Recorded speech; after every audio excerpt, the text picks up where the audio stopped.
la température n'est pas additive. D'accord? Je ne vais pas faire 25 plus 25. D'accord? Donc la température, ce n'est pas additive. Elle ne dépend pas de la quantité de matière. D'accord? Dans ce cas, elle est une variable intensive. Un autre exemple, la pression. Oui. La pression, la même chose. La pression, c'est une variable qui est intensive. D'accord? Alors, on a ici une propriété. Alors, voilà, si vous voulez, pour ne pas... Voilà, l'état d'un système est défini à l'aide de certains nombres de grandeurs. Une chose, alors vous avez à l'intérieur du hall, vous avez normalement un magasin où on a des polycopes. Ils vendent des polycopes. D'accord? D'accord? Donc, vous avez un polycope vous demandez polycope thermochimie. Première année, SM. D'accord? Je crois que c'est vers Sidiram. D'accord? Donc, vous avez un polycope. D'accord? C'est plus détaillé un peu. Ce que ça veut dire, c'est ce que j'ai dans le diapo plus que ce que je raconte. D'accord? Donc, les deux. D'accord? Donc, vous avez un polycope de thermochimie SM. Donc, et vous avez normalement dans le hall. Alors, ici, l'état d'un système est défini à l'aide d'un certain nombre de grandeurs macroscopiques ou bien qui sont appelées variables d'état. D'accord? Alors, les variables d'état, on distingue deux types, intensives ou bien extensives. Alors, ici, variable extensive, elles dépendent de la quantité de matière et variable intensive, elle est indépendante de la quantité de matière. D'accord? Donc ça, on l'a déjà fait. Alors maintenant, pour remarque, si vous voulez, alors remarque, vous avez une variable extensive sur une variable extensive, ça donne une variable intensive. D'accord? Une variable extensive sur une variable extensive, ça donne une variable intensive. Alors, je vais donner un ou deux exemples. Exemple, la masse volumique ρ. C'est quoi ρ? M sur V. M, c'est une grandeur extensive. Et V, extensive. D'accord? Extensive sur extensive, ça donne intensive. D'accord? Un autre exemple, la concentration molaire. La concentration molaire, c'est quoi? N sur V. N extensive et V. Donc, la concentration molaire, elle est intensive. Exemple, la masse molaire. La masse molaire, c'est quoi? C'est quoi la quantité de matière? Donc, c'est la masse sur le nombre de moles. D'accord? Donc, la masse molaire, c'est M sur N. C'est extensive sur extensive. Donc, la masse molaire, elle est intensive. D'accord? Donc, ça, c'est une remarque pour... Alors, voilà, extensive sur extensive, ça donne intensive. La masse molaire, vous avez ici MFV ou bien N sur V, c'est extensif. Donc, vous avez la masse molaire ou bien la concentration. Ce sont deux variables qui sont intensives. Ici, vous avez les variables d'état extensive et intensive. Donc, on a déjà la masse, le volume, etc. Donc,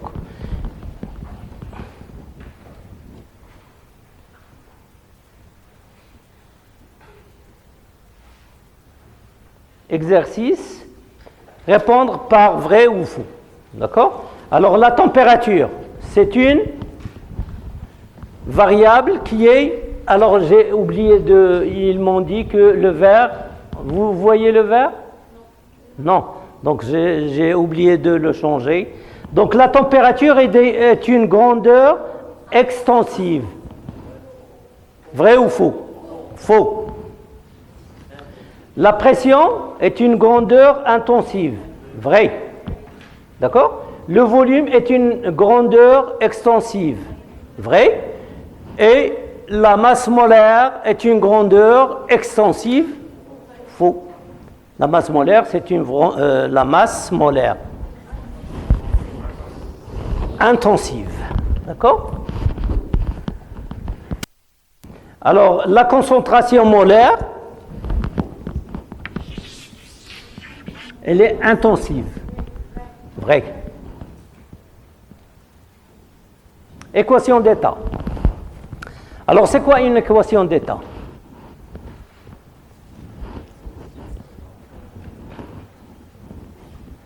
C'est quoi une équation d'état? Oui? Oui. Alors, une équation d'état, c'est une relation entre les variables d'état. D'accord? Donc, équation d'état, vous pouvez écrire équation d'état, relation entre, équation d'état de points, c'est une relation entre les variables d'état. Équation d'état, c'est une relation entre les variables d'état.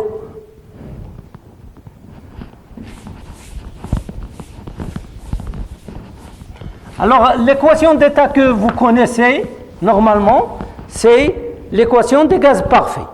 D'accord? L'équation d'état que vous connaissez, c'est l'équation des gaz parfaits. PV est égal à N, R, T. D'accord? Ça, c'est une équation d'état. C'est une relation entre les variables d'état. Il n'y a pas seulement cette équation. Il y a plusieurs, d'accord? Parmi eux, la plus connue, c'est l'équation des gaz parfaits, d'accord? Alors, l'unité de P, c'est quoi? Pascal. PA. Volume. Mètre cube. Ça. Mol. Et ça? C'est pas degré Celsius. Kelvin. Donc, R, l'unité c'est quoi?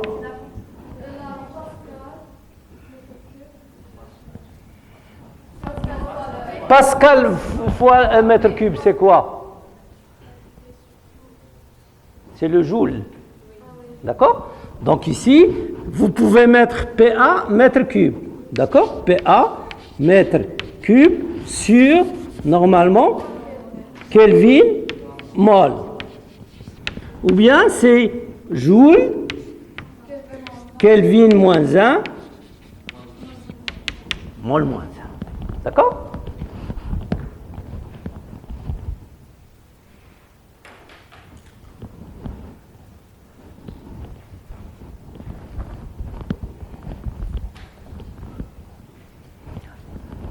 Alors maintenant, on va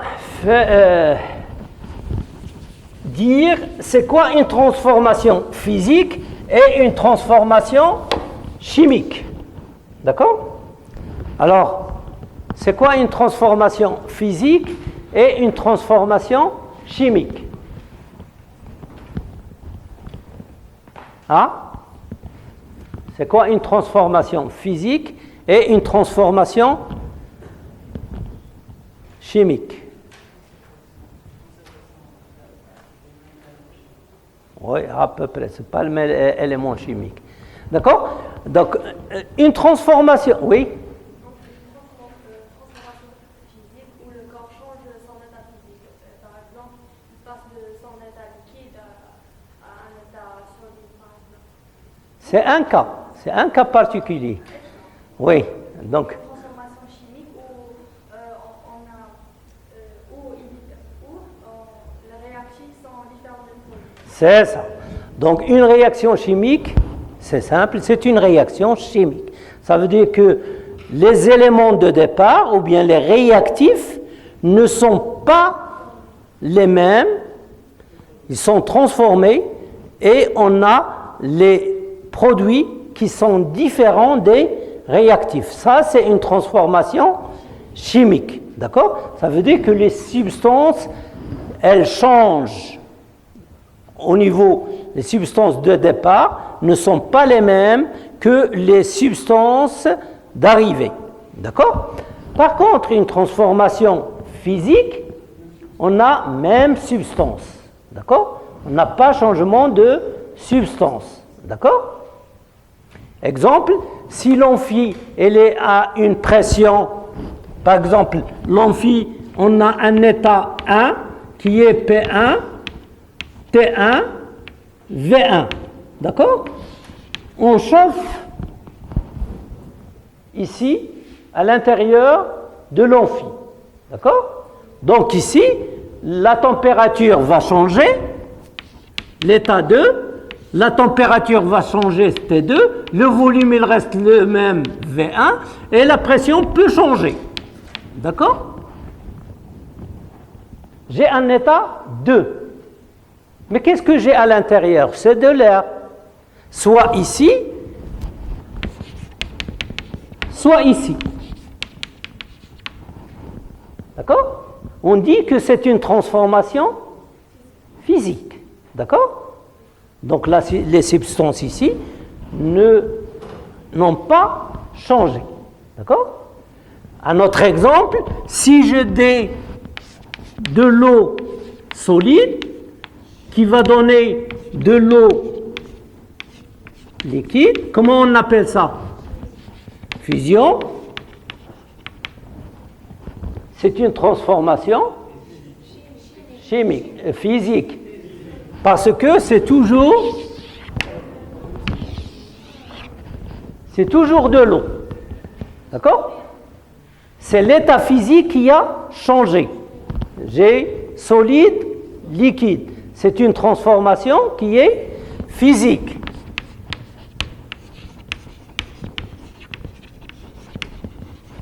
Par exemple, H2O qui est liquide va donner H2O vapeur ou bien gaz.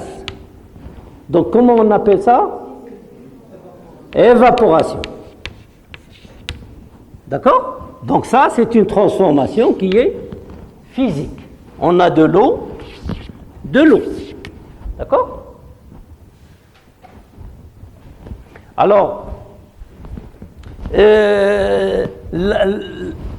la transformation inverse, comment on l'appelle ici? Ici, c'est la fusion, la transformation inverse. C'est quoi? Solidification. D'accord? Et ici,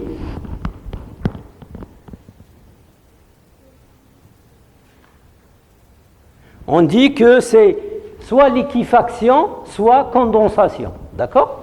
Les deux termes sont les mêmes. D'accord? C'est liquéfaction, ça veut dire que ça va devenir liquide, soit condensation. D'accord? Alors, voilà, si vous voulez, une transformation physique et transformation chimique. Alors, une transformation physique, c'est une transformation physique ne change pas la substance. D'accord? La substance, elle reste la même. D'accord? Et une transformation chimique, d'accord, change normalement la substance. D'accord? Change l'espèce chimique. Exemple, si on brûle par exemple un morceau de papier, on a carbone plus O2 va donner CO2 qui est gaz, et ici gaz. On dit ça c'est les réactifs, et ça c'est les produits.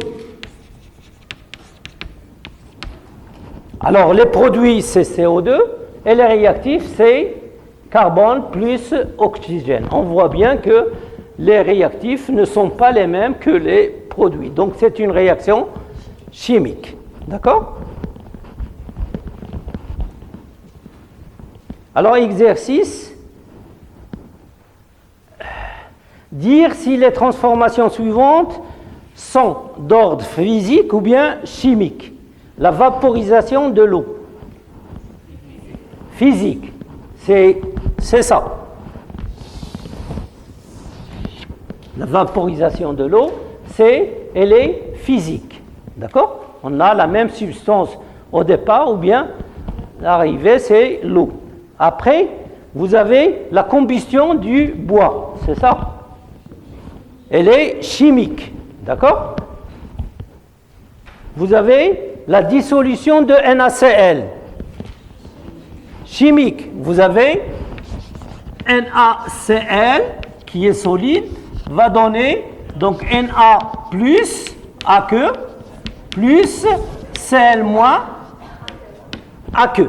D'accord? Ça, c'est les réactifs et ça, c'est produit. D'accord? Donc, le produit, elle est différente du réactif. Donc, c'est une réaction qui est, ou bien une transformation qui est chimique. Maintenant, un gaz qui passe de l'état P1V1T1 à l'état P2V2T2. Physique. On a le même gaz. Il ne change pas c'est toujours le même gaz. Alors, maintenant, transformation exothermique et transformation endothermique. Alors, on va commencer par transformation exothermique. Alors ça, c'est important parce qu'à chaque fois, on va vous demander la réaction est-elle exothermique ou bien endothermique.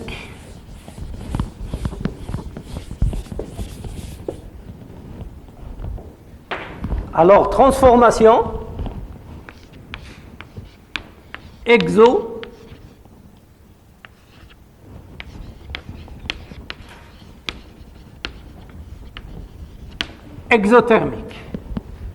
C'est quoi une réaction exothermique? Une réaction exothermique, c'est une réaction qui dégage de la chaleur. Donc on a dégage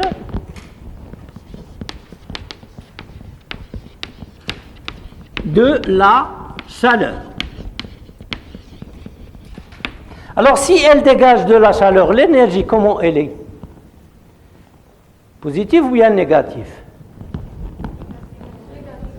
Négative, parce que convention de signe, si le système reçoit de l'énergie, c'est positif. Si il dégage de l'énergie, c'est négatif. Donc dans ce cas, delta E, elle est négative. D'accord? Alors maintenant, l'inverse d'une transformation exothermique, c'est une transformation endothermique. Alors, une réaction ou bien une transformation endothermique, c'est une transformation qui gagne ou bien reçoit de la chaleur. Donc ici, gagne de la chaleur. Ça veut dire que delta E, elle est positive.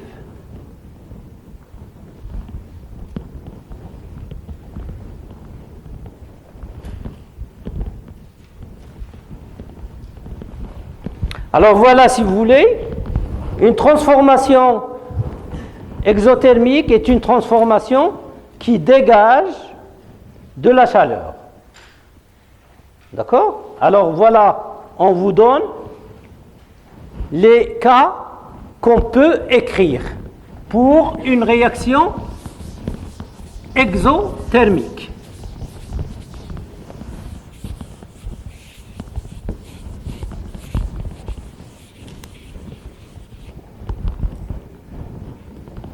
Alors ici vous avez H2 gaz plus O2 gaz va donner H2O, 2H2O.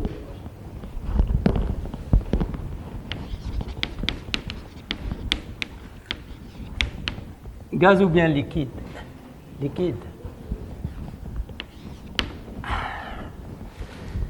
Alors, pour dire est-ce que c'est une réaction exothermique, on peut l'écrire comme ça, d'accord? On peut l'écrire avec ici delta E, positif ou bien négatif? Négatif. D'accord? Ou bien on peut écrire C2H2 plus O2 qui va donner 2H2O plus delta E. D'accord? Ça veut dire que ça donne l'eau plus énergie.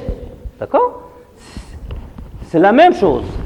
Alors ici, ou bien on peut écrire que j'ai ici 2H2 plus O2 va donner 2H2O. D'accord? Et vous avez ici Q qui est égal à, je ne sais pas, c'est normalement qui est négatif. Ça, c'est les réactifs. Et ça, c'est les produits. C'est bon?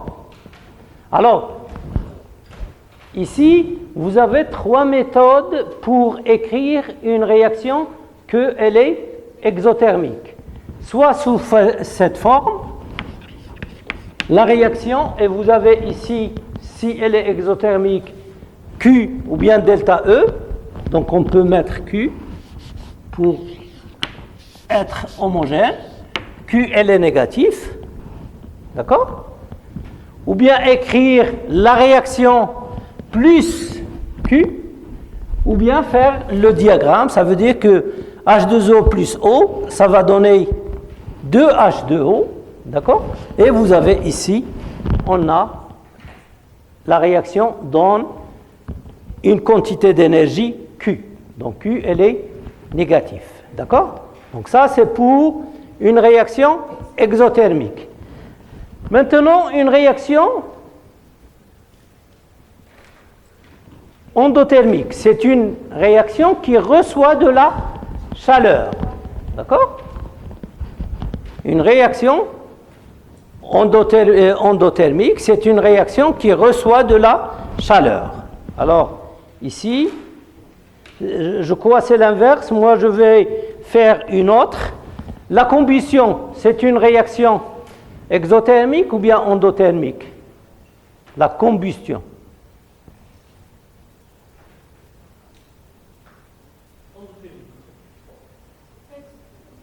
Exo ou endo? Exothermique. Quand on brûle du bois, on a de la chaleur. Ça veut dire que le bois, il perd de la chaleur. Le système, il perd de la chaleur. D'accord? Moi, je suis le milieu extérieur. D'accord? Et c'est le système. C'est quoi? C'est le bois. D'accord? Donc, dans ce cas, le bois, il perd de la chaleur. Donc, c'est une réaction qui est exothermique. D'accord? Donc ça veut dire quoi? Ça veut dire que carbone solide plus oxygène, gaz, va donner CO2. C'est une réaction qui est exothermique. Ça veut dire que Q, elle est négative. La réaction inverse, c'est une réaction endothermique. D'accord? Alors je vais faire, normalement pour ne pas faire la même chose, je vais faire la réaction inverse. Alors la réaction inverse, c'est celle-là.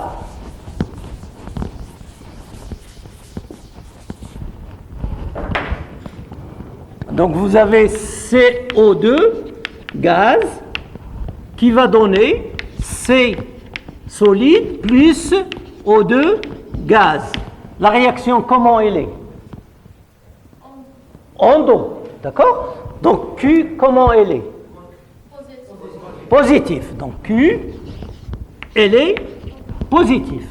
Ou bien je peux écrire CO2, gaz, plus Q, qui va donner C plus O2, gaz. Donc ça, c'est une réaction endothermique et ça, c'est une réaction endothermique. Si la chaleur, elle est avec les réactifs, la réaction, elle est endothermique. Si la chaleur, elle est avec les produits, c'est une réaction exothermique. D'accord? Ou bien je peux mettre l'inverse. D'accord? Donc j'ai ici, j'ai CO2, gaz, C plus O2, d'accord? Gaz. Et j'ai ici Q qui est positif. D'accord? J'ai trois façons d'écrire une réaction endothermique. D'accord? Donc c'est la même chose. Soit ça, ce que j'ai ici, c'est l'inverse de cette réaction. Moi, je voulais changer, c'est donner un autre exemple. Donc c'est la même chose.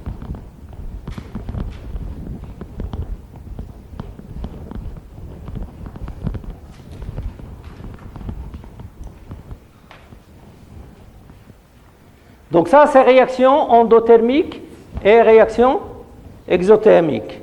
Maintenant, revenons si j'ai de l'eau, H2O solide,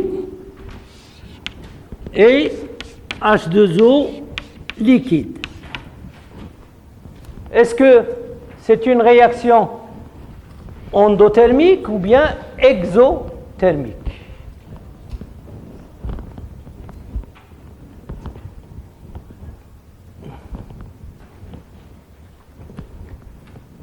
Comment on appelle ça? Comment on appelle cette transformation physique? La fusion. Est-ce qu'elle est endothermique ou bien exothermique? عمرو شفتوا la glace يعطينا la chaleur? Exothermique, ça veut dire elle donne de la chaleur. عمرو شفتوا la glace يعطينا la chaleur? Hein? Non. Alors, normalement, pour faire fondre de la glace, il faut de la chaleur. Ça, c'est le milieu extérieur. Ça veut dire que le milieu extérieur, elle donne de la chaleur à la glace. Donc, la glace, elle reçoit de la chaleur. D'accord? Donc, la fusion, c'est endo ou bien exo? Endo, d'accord? Pour faire fondre, il faut normalement chauffer la glace, d'accord? Donc là, ici, fusion, et vous avez ces endothermiques, d'accord? La même chose, si vous avez H2O liquide, H2O, gaz, endo ou bien exo?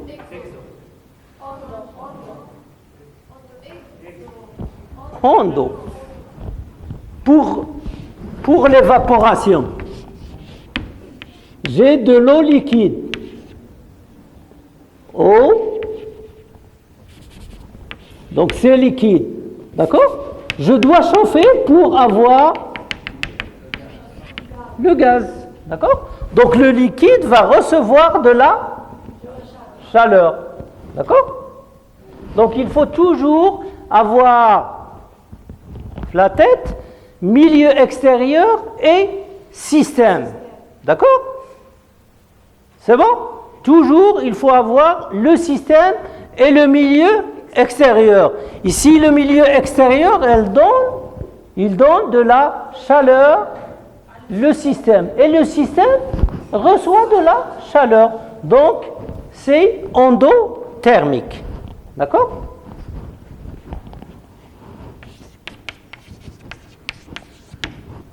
Endo.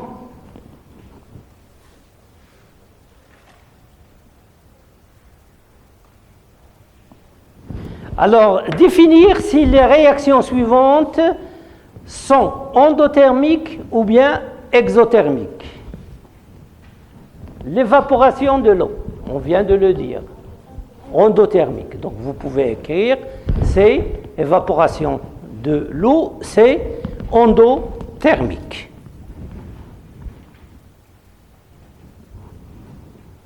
Vous avez CO2 plus 394 kJ va donner C plus O. Endothermique. Pourquoi?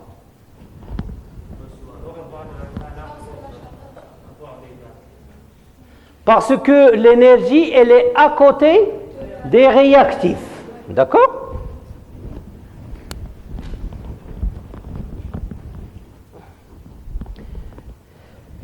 « 4 Fe plus 3 oxygène va donner 2 Fe2O3.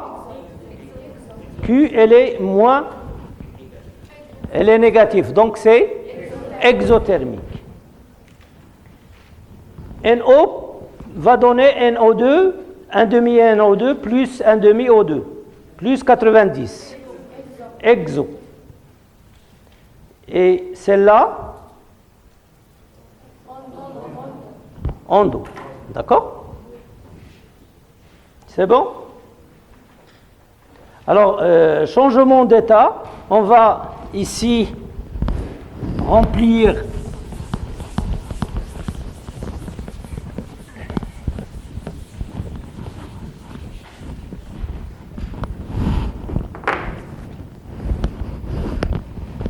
vous avez ici solide.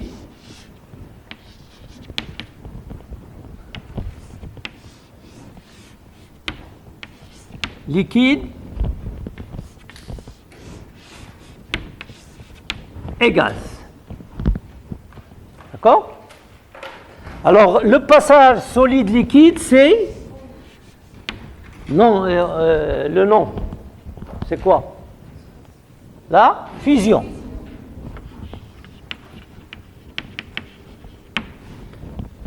L'inverse, oui, solidification.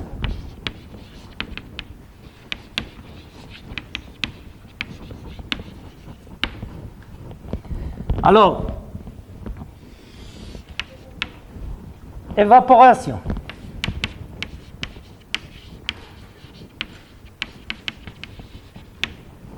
L'inverse, condensation ou bien liquéfaction. Les deux sont justes. D'accord? Liquéfaction ou bien condensation.